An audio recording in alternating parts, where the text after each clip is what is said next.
Bonjour. Je crois que je vais... Alors, t'es prêt? Je sais pas. Bonjour tout le monde, bienvenue dans cette nouvelle vidéo dans laquelle je reçois au miracle Écolo Mon Cul, qui s'appelle Pierre, pour ceux qui ne le savent pas, et qui a le compte Instagram Écolo Mon Cul. Déjà, pour démystifier, parce qu'apparemment il y en a qui savaient pas, oui, Pierre est mon petit frère. S'il a accepté d'être dans cette vidéo, ce n'est pas pour rien, il sort son livre Écolo Mon Cul aux éditions Erol, qui sort le 16 février, donc je vous mettrai tous les liens en barre d'infos si vous avez envie de le commander, sachant que vous pouvez aussi le trouver dans toutes les librairies. Donc s'il est là, c'est pour parler de son livre, mais aussi pour parler d'écologie. Et d'ailleurs, à l'occasion de la sortie de son livre, j'ai lancé une FAQ sur Instagram, donc j'ai plein de petites questions à lui poser de votre part. J'ai si hâte. Déjà, Pierre, est-ce que tu peux quand même te présenter à la commu, pour ceux qui te connaissent pas? Parce que finalement, vous voyez souvent Écolo Mon Cul dans mes vidéos, sur mon compte Instagram, parce qu'il vient gratter du gâteau, mais finalement, vous savez très peu de choses sur lui. Qui suis-je? Sur quelle étagère? Ben, je sais pas, je suis ton frère, ton ref.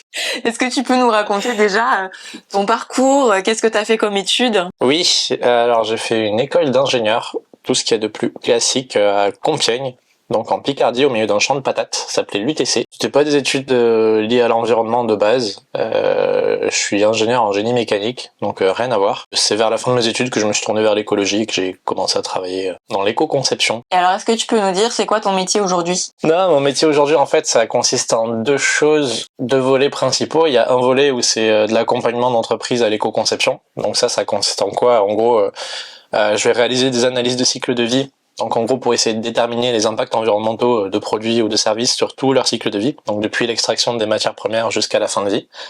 Et j'aide des entreprises du coup à connaître ces enjeux-là et à trouver des solutions pour les réduire. Deuxième partie, c'est plus celle qui ne me nourrit pas au quotidien, et ça c'est plus le côté Insta et vulgarisation, dont le livre du coup fait partie. Donc ça c'est pour parler du sujet auprès du grand public et un peu de tout le monde, parce que c'est des sujets qui intéressent et malheureusement il y a beaucoup d'idées reçues en matière d'environnement. T'accompagnes des marques pour que leurs produits, à la fin, ils soient moins impactants sur l'environnement. Si par exemple je suis une petite marque, est-ce qu'il vaut mieux que je te contacte avant d'avoir créé mes produits, ou est-ce que je peux te contacter si par exemple j'ai déjà des produits sur le marché mais que je me rends compte que en fait ils sont nuls et qu'ils ont un impact de fou sur l'environnement?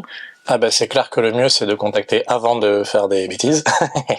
Et il faut savoir que 80% des impacts d'un produit en général c'est au moment de la conception que c'est déterminé. Donc avoir cette démarche qui est intégrée le plus tôt possible, en fait ça permet d'éviter de faire des erreurs, ça permet d'être sûr de faire les choix les plus éclairés, les plus lucides vis-à-vis des impacts potentiels de notre produit sur l'environnement. Donc ouais, c'est un truc qui a intégré le plus en amont possible. Après, ça veut pas dire que si le produit est déjà sorti, tout est fini et on abandonne. Enfin, on peut toujours s'améliorer et on peut toujours essayer d'identifier quels sont les leviers à actionner pour permettre de réduire l'impact au maximum. Donc ça marche aussi, quoi. Parce que c'est vrai que alors il y a les grosses entreprises qui font du greenwashing parce que voilà, c'est la mode, mais il y a aussi des petites entreprises. Non, mais en vrai, il y a aussi des petites entreprises, je pense, qui pensent bien faire, qui se disent voilà, moi j'ai un produit qui est trop bien, j'ai choisi tel matériau parce que dans ma tête c'est moins impactant sur l'environnement, etc. Mais en fait, quand on n'a pas les connaissances et les compétences dans ce domaine-là, je pense qu'on fait des choix qui sont pas forcément très éclairés parce qu'il y a des idées reçues et du coup t'as l'impression que tu sors un produit qui est trop bien alors que finalement pas du tout. Est-ce que t'as des exemples comme ça? Ouais, mais en fait ça vaut pour les grandes entreprises aussi. Hein. Je suis pas convaincu. Enfin, oui, il y a des grosses entreprises qui font du greenwashing, il y a aussi des petites entreprises qui font du greenwashing. Après, je pense pas qu'il y ait des grandes entreprises malfaisantes. Bon, il y en a, enfin, mais il y a pas, j'ai déjà travaillé avec des grands groupes et les équipes auxquelles j'ai eu affaire dans les grands groupes, il y en avait qui étaient ultra motivées, qui étaient hyper engagées, qui avaient envie de faire bouger les choses en interne, mais juste c'est des entreprises qui sont tellement tentaculaires et avec tellement de trucs à valider avec le N+1, N+2, N+3, N+4, machin, qu'à la fin, les projets, il y en a plein qui aboutissent même pas. Même si t'as des gens qui sont hyper chauds de base pour se lancer dans cette démarche. Après, c'est vrai que l'autre truc, c'est qu'il y a un manque de connaissances sur ce sujet. Ça va beaucoup jouer à l'instinct et il y a certaines entreprises qui vont faire des choix plus basés sur du bon sens, mais sans chercher vraiment à aller plus loin que ça, sans chercher à quantifier quels sont les gains environnementaux réels qu'on fait en faisant ça, en prenant du papier plutôt que du plastique ou je sais pas quoi. Et ça manque en fait dans les entreprises aujourd'hui. Enfin, il faut pas faire des choix comme ça qui sont basés sur juste une idée. Sur des impressions, ouais. Sur des impressions, ouais. Parce qu'il y a, ça peut arriver que ce soit des impressions qui sont erronées. Donc. T'as des exemples par exemple pour illustrer ça? Bah dans le livre, il y en a plein des exemples. Mais effectivement, enfin, il y a des trucs bêtes, mais ne serait-ce que là, il y a quelques années, avec la loi, je sais plus si c'était AGEC, mais les sacs plastiques dans les supermarchés ont été supprimés. Et on a remplacé ça par quoi? Par des sacs en papier. En fait, bah, on se rend compte que sur tout le cycle de vie, un sac en papier, ça génère plus d'impacts environnementaux qu'un sac en plastique. Alors certes, le sac en plastique, c'est un truc hyper visuel, la pollution avec des déchets plastiques, c'est un truc, on a toujours ces images avec les petites tortues de mer qui sont en train de s'étouffer avec des sacs, etc. Mais ça, en fait, c'est juste une petite composante du cycle de vie du sac, c'est la fin de vie. Alors certes, ça génère des pollutions qui sont dramatiques, mais quand on regarde sur tout le cycle de vie, ben, en fait, le sac en papier, il faut plus d'énergie pour le produire, ça va générer beaucoup plus de gaz à effet de serre, ça va demander plus d'eau, donc sur plein d'autres indicateurs, en fait, autres que la pollution plastique qui pourra être générée, en fait, c'est pire, un sac papier. En fait, le problème des sacs de course pour les supermarchés, c'est pas tant de choisir un matériau entre le papier et le plastique, mais de repenser l'usage, quoi, et de faire un truc qui est réutilisable et qu'on reprend à chaque fois et juste qu'on va pas jeter. C'est vrai que ça, c'est un truc que j'ai vachement appris grâce à toi, parce que par exemple aussi pour les tote bags, t'en parles dans ton livre, t'as l'impression que tu vas au supermarché faire tes courses avec ton tote bag et du coup comme t'as ton truc réutilisable, c'est trop bien. Sauf qu'en fait nous on voit que la partie où on va au supermarché où on réutilise tout le temps le même sac. Sauf qu'en fait avant il y a la phase de production, donc effectivement la phase d'usage. Il y a aussi la phase de comment on dit destruction là, enfin la phase. À la fin de vie, qu'est-ce qu'on en fait en fin de vie? Est-ce que c'est incinéré? Est-ce que c'est enfoui? Est-ce que c'est recyclé? Et surtout, combien de temps t'as besoin de garder ton tote bag pour pouvoir le rentabiliser réellement par rapport à un sac plastique ou un sac papier. Enfin, il y a plein de trucs à prendre en compte. Et nous, quand on n'a pas fait les études que t'as faites ou quand t'as pas les connaissances que toi t'as, en fait, c'est difficile de réaliser à quel point notre action, elle est impactante ou pas sur l'environnement. Et surtout, les tote bags, en plus, maintenant, ça devient le nouveau truc à la mode. Toutes les marques, enfin, moi, je sais que voilà, je reçois souvent des colis de marques et tout, il y a tout le temps un tote bag, alors que j'en ai déjà 25, en fait, dans mon appart. Donc, au final, j'en fais quoi? Enfin, bref, il y a plein de problématiques comme ça aussi, où les marques se croient plus écologiques en faisant des tote bags, mais finalement, est-ce que ça sert vraiment à quelque chose? C'est ça le problème. Typiquement, les tote bags, souvent, c'est c'est du coton qu'ils utilisent. Généralement, c'est pas du coton bio, à quelques exceptions près. Donc, qui dit coton pas bio dit plein de pesticides, d'engrais, etc., qui vont générer plein d'impacts sur l'écotoxicité, sur la toxicité humaine, sur l'eutrophisation. Le coton, c'est un truc qui est hyper... ça demande énormément d'eau, ça demande énormément d'intrants. Donc, ça génère un impact qui est phénoménal à la production. Et le truc, c'est que derrière, le tote bag, il faut le réutiliser énormément de fois pour le rentabiliser, d'un point de vue environnemental. Mais dans le même temps, on va en distribuer à tour de bras, t'en donner par liasse 50 à 100 tote bags, et du coup tu les accumules, on a tous le petit tiroir dans l'entrée avec 40 tote bags accumulés, on en utilise 2, et les autres ils sont là, ils dorment quoi. C'est ça. Donc ça c'est du gâchis. Et aussi, ce que j'ai appris avec Pierre, c'est que moi, je me focalisais beaucoup aussi sur les émissions de CO2. On a l'impression qu'il y a que ça, en fait, qui a un impact sur l'environnement, alors qu'il y a énormément d'autres choses, dont tu parles dans ton livre, donc je vous invite à le lire. Mais en effet, quand on achète un produit, au-delà du CO2 qui est quand même beaucoup utilisé dans le marketing des marques, il y a aussi la pollution des sols, enfin tous les trucs que tu dis dans ton livre, là. Surtout que les émissions de CO2, selon les produits auxquels on s'intéresse, c'est pas forcément l'enjeu prioritaire. Il y a certains produits où l'enjeu ça va plus être sur la toxicité des eaux, sur les rejets toxiques qu'on va générer pendant la fabrication, sur tout le cycle de vie. Et c'est pas forcément les émissions de CO2. Donc en fait, en ayant cette approche, du coup dans mon taf, quand on fait une ACV, c'est toujours quasiment un multicritère. Donc c'est-à-dire qu'effectivement, il y a plein d'autres indicateurs, épuisement des ressources minérales, eutrophisation, acidification, etc. Et ça permet d'être sûr que, en faisant certains choix de conception, on va pas générer des transferts de pollution d'un indicateur sur l'autre. Et en plus, ça permet d'avoir conscience de sur quels indicateurs vraiment on va être impactant. Parce que tout produit a un impact sur l'environnement. Et l'idée, ça va être d'être capable de hiérarchiser en gros les enjeux environnementaux pour pouvoir faire les choix les plus éclairés. Et il y a certains cas où les émissions de CO2, il y en a, forcément. Mais au regard de toutes les émissions globales, c'est pas le truc le plus important sur lequel on doit se focaliser à l'échelle de notre produit. Ça veut pas dire qu'il faut pas s'y intéresser, au contraire. C'est un enjeu majeur, le changement climatique, donc c'est quand même important. Comment tu en es venu à t'intéresser à l'écologie? C'est ma maman qui m'a trempé dans du glyphosate quand j'étais petit. Je pense que c'était quand je faisais mon échange universitaire. J'étais au Brésil, à Curitiba, et c'était la première fois déjà que je partais aussi loin pendant aussi longtemps, et c'était la première fois aussi que je sortais un peu du milieu ingénieur entre guillemets, parce que Compiègne c'est quand même une ville assez petite et il y a qu'une école en fait. C'est une école d'ingénieurs et du coup on a tendance à rester entre ingénieurs bien cartésiens. Là-bas en fait j'ai commencé à faire plein de rencontres avec d'autres domaines de compétences, avec des anthropologues, avec des sociologues, des gens qui faisaient des sciences politiques, des trucs hyper divers et variés, notamment des gens qui étaient ultra engagés déjà dans l'écologie, avec qui je suis resté très pote d'ailleurs. C'est eux qui m'ont un peu sensibilisé à ça, qui m'ont montré des documentaires, on discutait pendant des soirées et petit à petit j'ai commencé à m'intéresser à la question. Et en plus au même moment, donc au Brésil c'était en 2016, c'était exactement l'époque où il y avait eu ce truc, donc un barrage qui avait cédé dans le Minas Gerais, à Mariana, qui avait généré des rejets de boues toxiques sur toute la région et jusqu'à l'Atlantique. Ça a été une pollution assez dingue. Et puis à ce moment-là, moi je me suis dit c'est ouf parce que les gens qui travaillent dans ces usines, les gens qui les construisent, les gens qui font l'extraction des minerais, etc. C'est des ingénieurs la plupart, et du coup j'ai commencé à me questionner sur c'est quoi le but d'être ingénieur, ça sert à quoi, est-ce que c'est bosser 5 ans dans ton école puis intégrer Airbus ou Safran ou une autre grande boîte et ne jamais te poser de questions. Moi j'avais envie de faire autre chose, et du coup en rentrant j'ai commencé à me documenter de ouf sur le sujet, j'ai lu plein de bouquins et petit à petit il y a l'éco-conception qui est arrivée et je me suis lancé là-dedans quoi. D'ailleurs, maman était au bout de sa vie quand t'étais au Brésil, parce que il a passé pas mal de temps dans une ferme en permaculture là où il y avait pas de réseau, pas de wifi, pas de téléphone. Ma mère arrivait pas à le joindre, mais j'en pouvais plus, c'est moi qui me faisais harceler du coup. Oui, il faut que t'appelles pour ton frère, nanana, parce qu'en plus, elle me faisait appeler. Non mais je vous raconte des anecdotes en même temps parce que c'est drôle. Elle me faisait appeler genre dans des auberges de jeunesse où il devait aller, des trucs comme ça, et elle me passait le téléphone parce qu'elle parle pas anglais. Elle venait me réveiller genre à 2h du matin, elle me passait le téléphone. Marie, parle en anglais, c'est une auberge de jeunesse, demande s'ils ont vu ton frère. Mais eux non plus, ils parlaient pas anglais, non, c'était à la ferme chez Johan, ça, en permaculture. Oui, mais elle m'avait fait appeler là-bas aussi. Et t'avais reconnu ma voix au téléphone parce que le gars ne parlait pas anglais non plus. Non, en fait, il y avait pas de wifi, il y avait rien là-bas. Et c'est trop cool d'ailleurs. C'était parfait. Et nous, c'était marrant parce qu'on venait de finir la journée de travail. Et on revenait du jardin du coup. Et puis on commençait à se préparer à manger. Et puis là, le téléphone sonne, ce qui n'arrivait jamais. Et il y a Johan qui décroche. Et là, il est en mode What? What? Et il comprenait que dalle. Et puis moi, j'ai capté que c'était toi qui parlais. J'étais en mode Marie? Et puis, c'était assez bizarre, quoi, mais c'était marrant.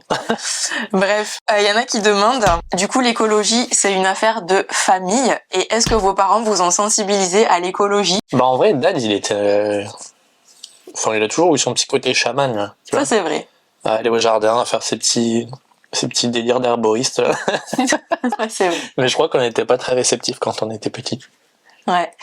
Après, mon père, il a un diplôme d'homéopathie, de phytothérapie, plein de trucs dans les plantes et tout ça, il aime bien. Donc ça, c'est vrai.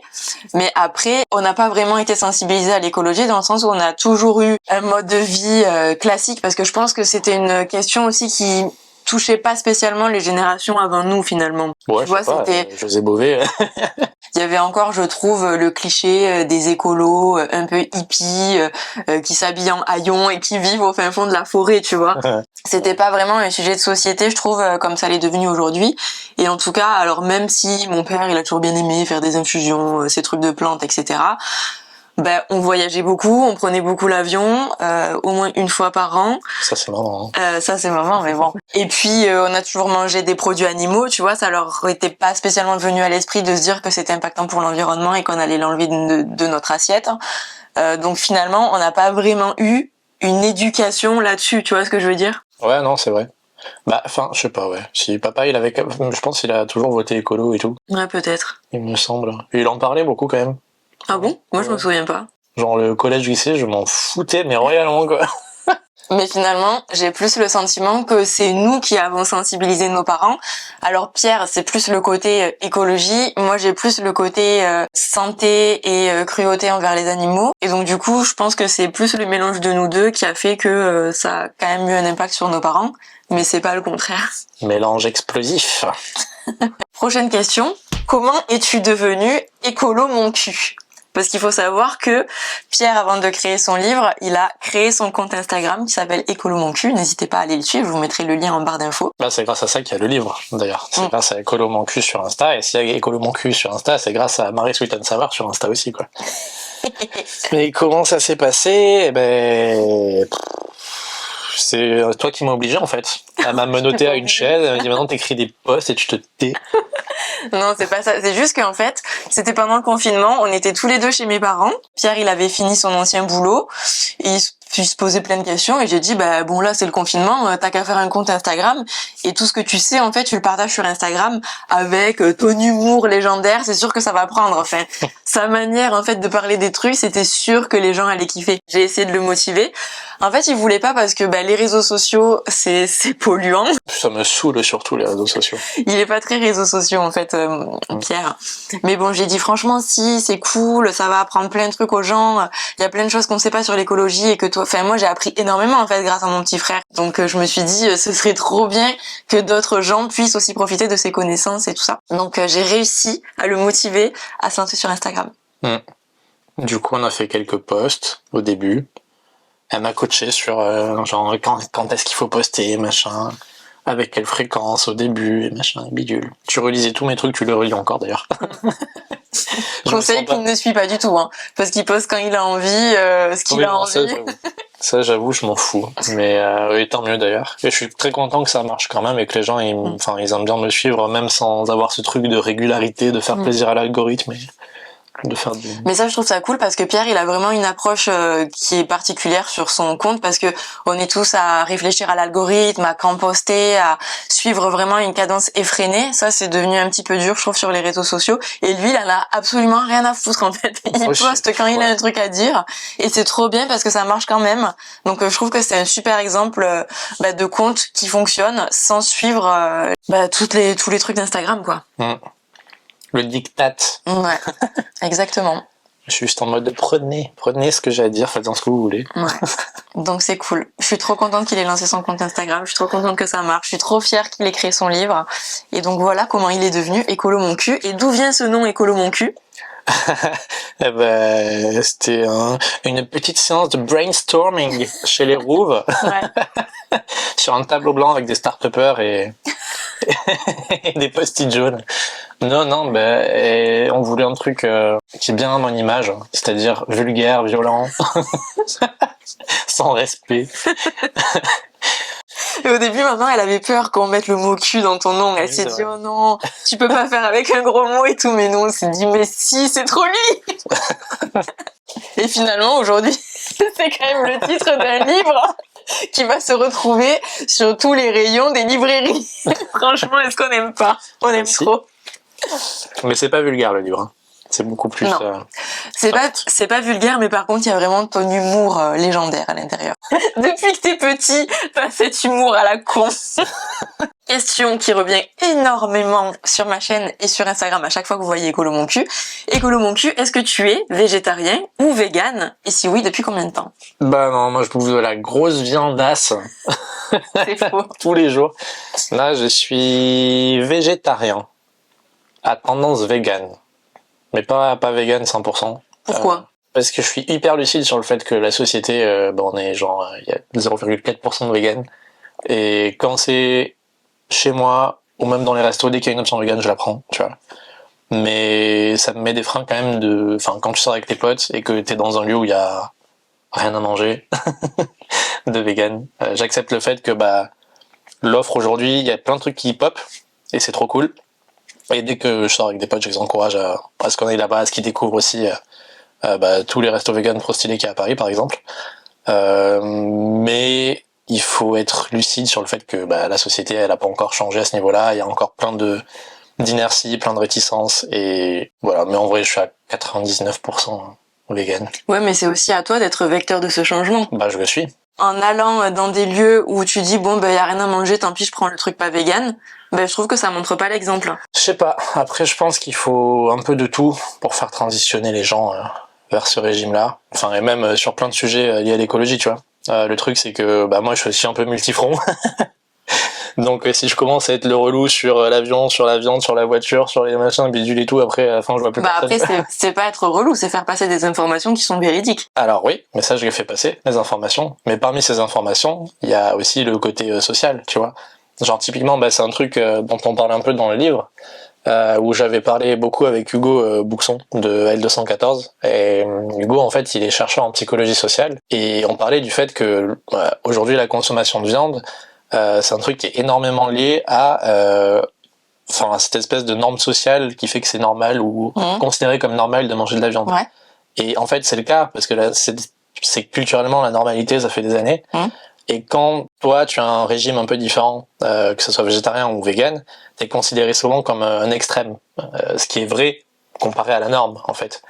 Et le truc, c'est que les gens, ils réalisent pas que, justement, cette alimentation-là, c'est juste un truc inconscient, sans qu'on se pose vraiment la question. Ouais, bah, faut leur expliquer. Faut leur expliquer, ouais, carrément. Mais après, la société est comme elle est. Enfin, je pense que c'est difficile des fois, t'es confronté à des gens qui sont un peu... Ça rentre dans des débats qui sont chiants, tu vois. Ouais, mais ça, d'accord. Après, si t'as pas envie de rentrer dans des débats, t'es pas obligé de rentrer à chaque fois. Tu vois, je sais que c'est chiant d'expliquer, c'est usant, etc. C'est beaucoup plus simple, typiquement, quand t'es à un repas de famille ou quoi, c'est beaucoup plus simple quand t'as 2-3 végétariens, véganes autour de la table pour juste parler du sujet et imposer aussi ta vision là-dessus, que quand t'es seul tout face à 15 personnes, des gros viandards qui vont se foutre de ta gueule et te pointer du doigt. Ouais, mais tu vois, moi j'ai vécu ces situations où j'étais toute seule, parce qu'au début, quand je suis devenue végane, il y avait personne de végane autour de moi, ni toi, ni papa et maman, ni personne. Et pourtant, j'ai jamais rien lâché, tu vois. Et je pense que c'est important de se dire, ok, je suis végane, et en fait, je lâche rien, il faut que le monde y change dans ce sens. Et j'ai pas envie, en fait, d'aller dans un endroit et de dire, ah bon, si vous avez rien, je prends le truc avec fromage. Non, je vais dire, moi, je suis végane, ça implique ça. Est-ce que vous pouvez me faire un truc sans fromage? Sinon, est-ce que vous avez des frites? Ou est-ce que vous avez, tu vois, il y a toujours un truc, en fait. Faut arrêter de croire que c'est impossible de faire une option végane.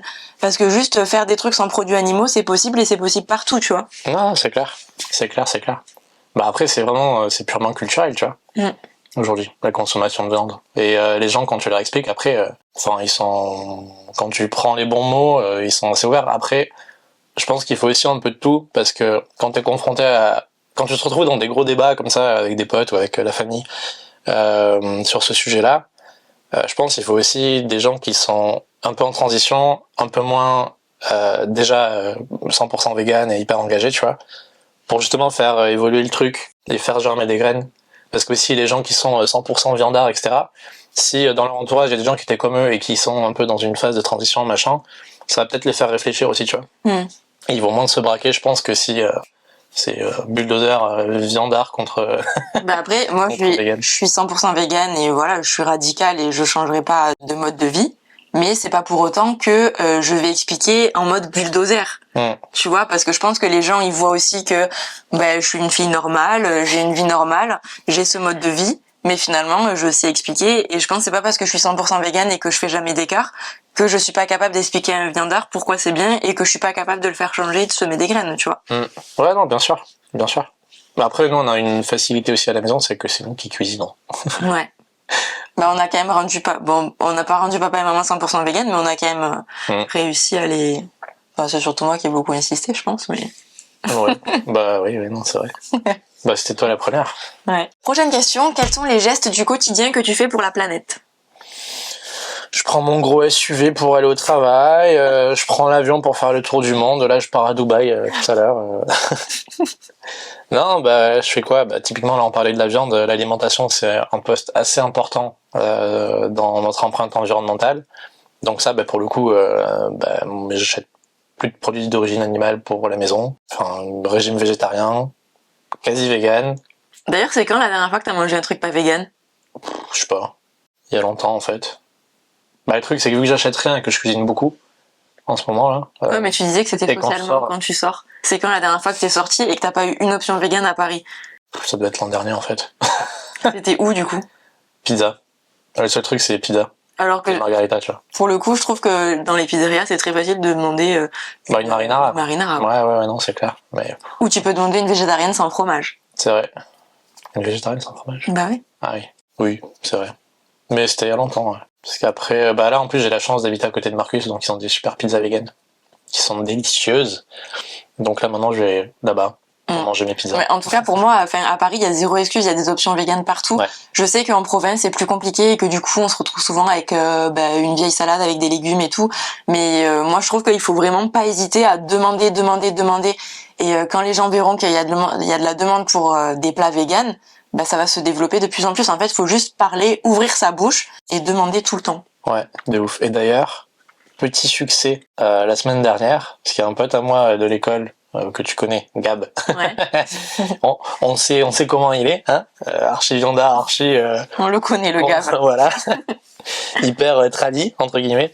Il est venu à Paris et du coup on l'a amené chez Tonton Veg, burger vegan. Il a kiffé. Et il a dit genre ah ouais c'est bon et tout. Et pour une fois il y a même pas eu un seul commentaire négatif. Et j'étais en mode bah succès.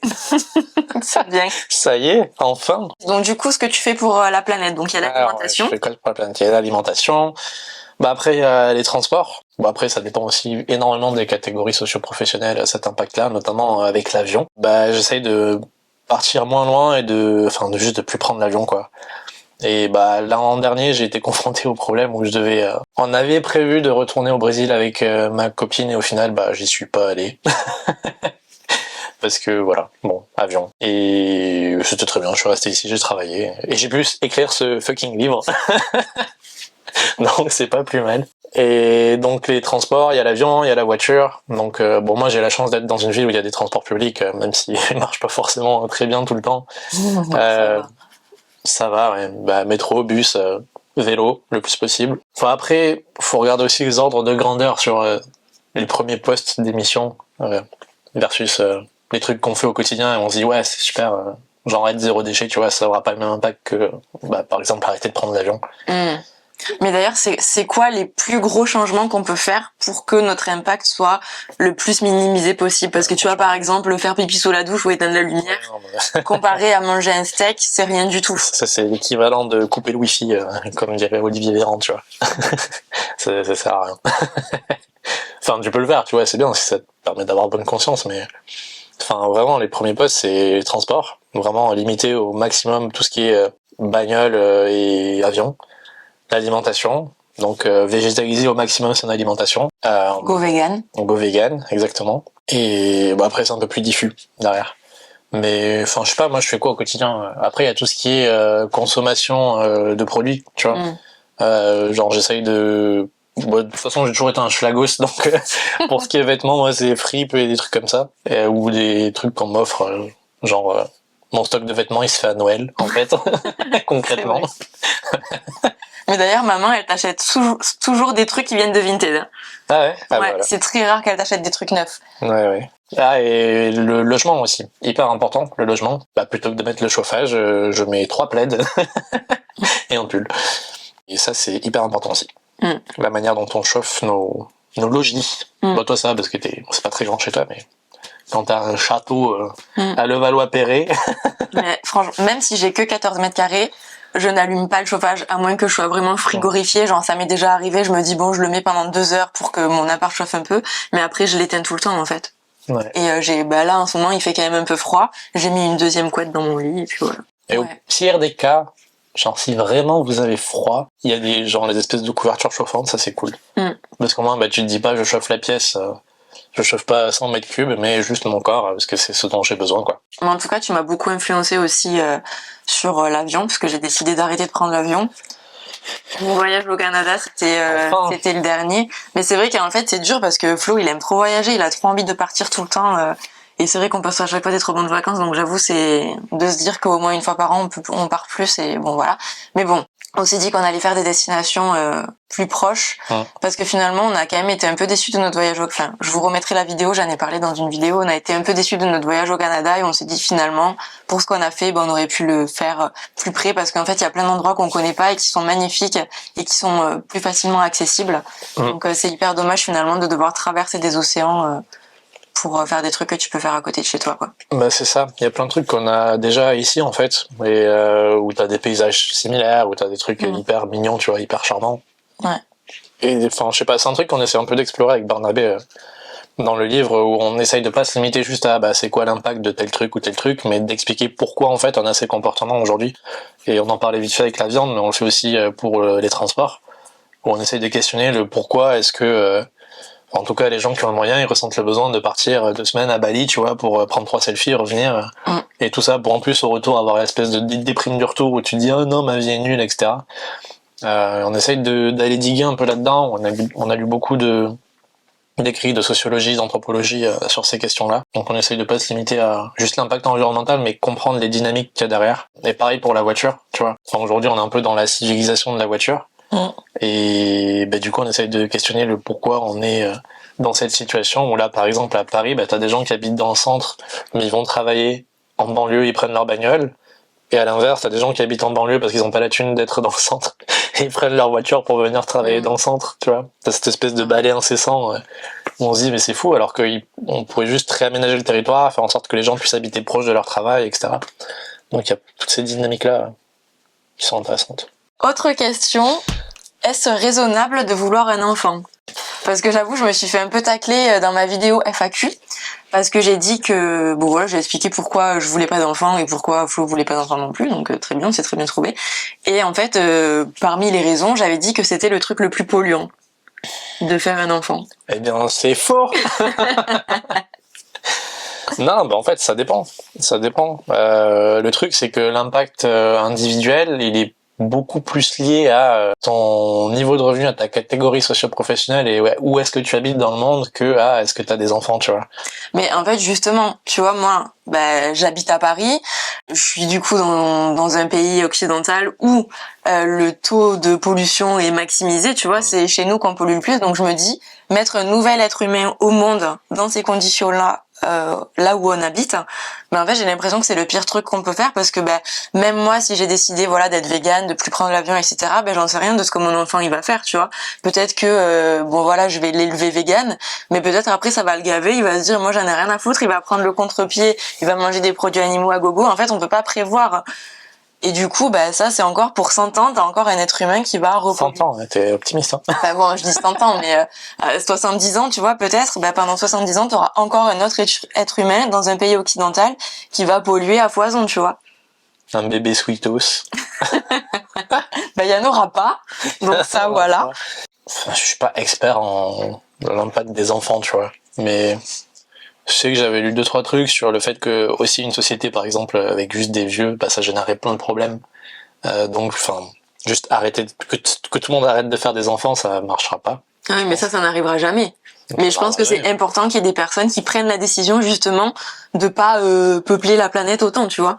En tout cas, peupler les pays occidentaux. Ça relève d'une décision personnelle. Après, quand tu dis le moins impactant, c'est d'arrêter de faire des enfants, en fait, non, parce que tu fais l'hypothèse d'un truc qui n'arrivera pas. Enfin, c'est comme quand j'entends des gens qui disent, on fait pas d'enfants, mais par contre derrière, on peut se permettre de prendre l'avion pour faire 3 fois le tour de la Terre, tu vois. C'est pas le bon argument, je trouve. Et après, je sais pas, c'est un truc hyper intime, les enfants, je pense, ça dépasse la logique purement calculatoire de l'impact environnemental aussi. Et t'as une dimension hyper éthique et, de ton éthique perso, tu vois. Je sais pas.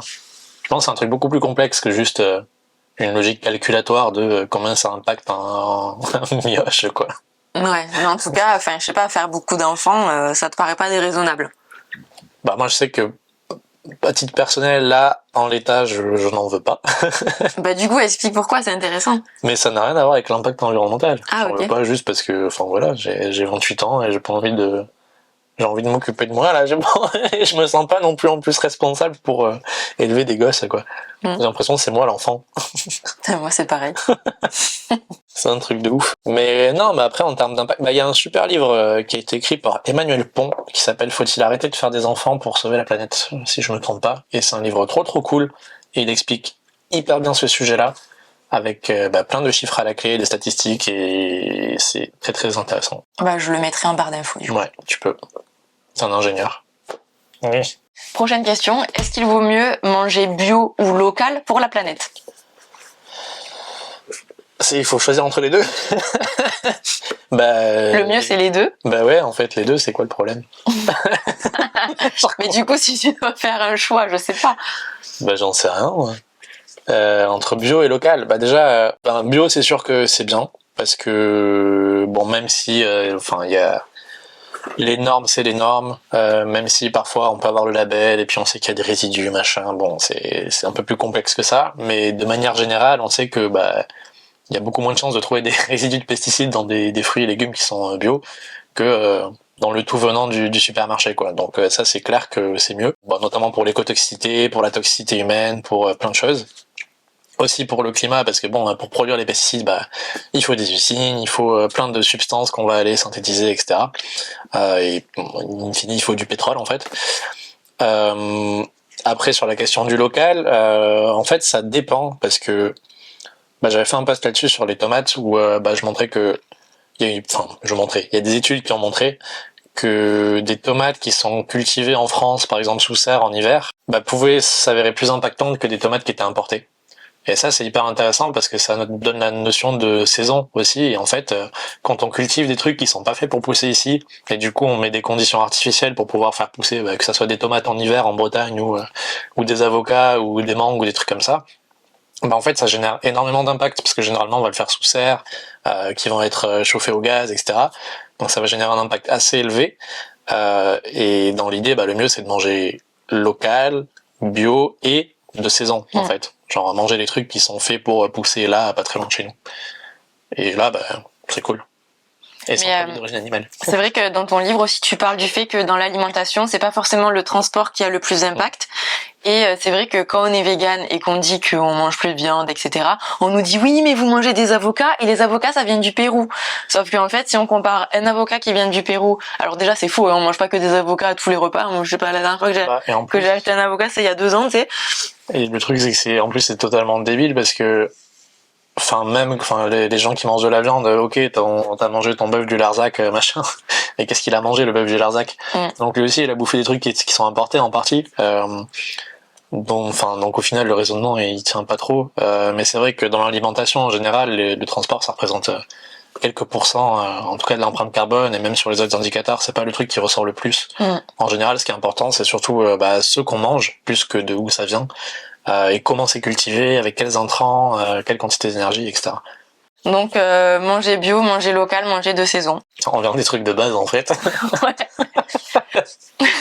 Et du coup, est-ce que avant qu'on finisse la vidéo, tu veux parler un petit peu de ton livre, nous expliquer ce que tu as écrit dedans, à qui il s'adresse? Ouais, alors déjà je l'ai pas écrit tout seul, on est 2 à l'avoir écrit. Donc il y a moi, Pierre Rouvière et Barnabé.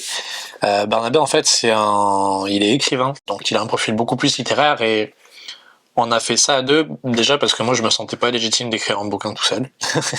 Syndrome de l'imposteur ou je sais pas. Mais du coup c'était trop cool qu'on puisse interagir ensemble et que moi j'apporte le côté scientifique et un peu calcul. Et que derrière Barnabé il s'approprie aussi le sujet et qu'il me challenge aussi sur comment vulgariser au mieux ces sujets-là, parce que c'est un peu le but de ce livre, et du coup il s'adresse vraiment à tout le monde. L'idée c'est qu'on puisse apprendre plein de choses sur l'environnement, sur notre impact en tant qu'individu, et le tout en s'amusant quoi. On essaye de faire des petites blagues, de rester avec un ton hyper léger, même si c'est un sujet très grave. On essaye de pas dédramatiser le truc, mais en tout cas de le prendre avec le sarcasme qui me correspond si bien. Exactement. Mais voilà, ouais, ça s'adresse à tout le monde. Et l'idée, c'est pas aussi de s'arrêter juste à l'impact environnemental. J'en sais pas exactement ce que je fais sur Insta, on va un peu plus loin, où on s'interroge vraiment sur la société dans laquelle on vit, sur c'est quoi les leviers aussi à actionner en tant qu'individu, en tant que citoyen, citoyenne. Et on questionne un peu tout ça, quoi. À la fois nos comportements, à la fois les comportements collectifs et les décisions qui se prennent collectivement. C'est un peu le bouquin de 2 jeunes de 28 ans qui s'intéressent à ça, quoi. Ouais. En tout cas, moi, je l'ai lu plusieurs fois. Il est pas encore sorti, mais comme je lui ai fait les relectures et tout, je l'ai lu plusieurs fois. Et en effet, je trouve qu'il est hyper abordable. Ça permet de combattre les idées reçues qu'il peut y avoir sur l'écologie. Il y a plein de petites touches d'humour et de sarcasme, comme tu dis, qui sont hyper rigolotes. Donc en fait, on lit un truc grave, mais en même temps, on passe un bon moment en même temps qu'on s'éduque parce que c'est marrant. Et je pense que c'est vraiment un livre à mettre dans la main de tout le monde, peu importe son niveau en écologie, en fait, peu importe ses connaissances en écologie. Je trouve que c'est vraiment un super bouquin pour commencer à débroussailler un petit peu le sujet. Super bien écrit en tout cas, grâce à Barnabé. Merci. Donc et moi aussi, hein. Grâce à toi aussi. Et c'est vrai qu'on essaie de combattre aussi un peu les clichés, parce qu'il y a beaucoup de clichés genre le bobo écolo parisien machin qui va faire la leçon, etc. Et on est hyper conscient de ça, parce que on habite à Paris, Barnabé aussi, quoique lui il habite en Lozère aussi. Mais on essaye de montrer que il y a énormément de clichés qui sont véhiculés notamment dans les grandes villes, où genre t'es là, le petit bobo qui va faire ses courses au magasin bio avec son petit tote bag. Et on essaye de casser un peu ce délire-là, d'être hyper critique vis-à-vis de ça, et on se moque un peu de tout le monde aussi. À la fois des bobos qui pensent faire bien parce qu'ils achètent du steak haché bio, tu vois, à la fois le tonton René qui s'en fout parce qu'il considère que c'est pas un truc pour lui, et que, enfin, c'est pas les écolos qui vont te faire changer d'avis, tu vois.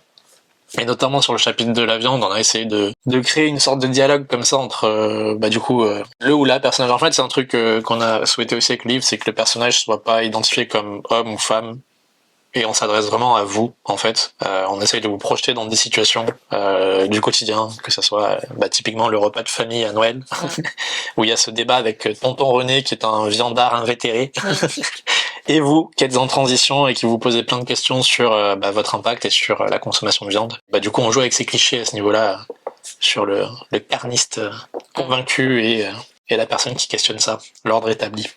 D'ailleurs, je suis très contente parce qu'il y a quand même un passage sur l'éthique animale. Mais ça, c'est Hugo et toi aussi, qui m'avait un peu ouvert la porte à ce truc-là. Non, mais c'est un truc hyper intéressant. Il y a plein de courants de pensée, et que ça soit en philosophie, en éthique, qui parlent de ces sujets-là. Et c'est très chouette. Et d'ailleurs, est-ce qu'il y a des personnages de la vraie vie qui t'ont inspiré des personnages de ton livre? Oui, les vieux, ils y sont dedans. Papa et maman. Genre quand t'arrives à la gare et que t'arrives dans la famille hyper bruyante avec les blagues pourries de dad, c'est ça quoi.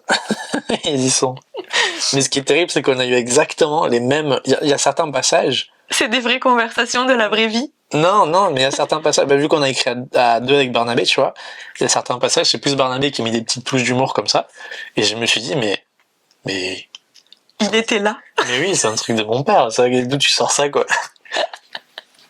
C'est marrant. Trop marrant. Même, quoi. Dernière question de mes abonnés, qui demandent, est-ce que tu es venu faire cette interview pour avoir du gâteau gratuit? Tout à fait. C'est d'ailleurs le seul but. Et je me demande où est mon gâteau. Il n'y en a pas aujourd'hui. Voilà, il n'y a pas de gâteau, donc je me casse. Merci Écolo mon cul pour cette super interview. J'espère que ça vous a plu. Si c'est le cas, n'hésitez pas à mettre un petit pouce en l'air sous cette vidéo, à laisser un petit commentaire. Évidemment, je vous invite à aller acheter, ou à commander pour l'instant le livre de Pierre. Je vous mettrai tous les liens en barre d'infos. N'hésitez pas, comme d'hab, à vous abonner à la chaîne et à activer la cloche pour ne pas rater les prochaines vidéos. Et si vous êtes une petite marque et que vous avez envie de travailler avec Pierre, n'hésitez pas à le contacter via son compte Instagram que je vous mettrai également en barre d'infos. Sur ce, merci Pierre, encore une fois, et je vous dis à la semaine prochaine pour une nouvelle vidéo. Et si vous êtes arrivé jusque-là, dites TDK cœur cœur. Bisous tout le monde!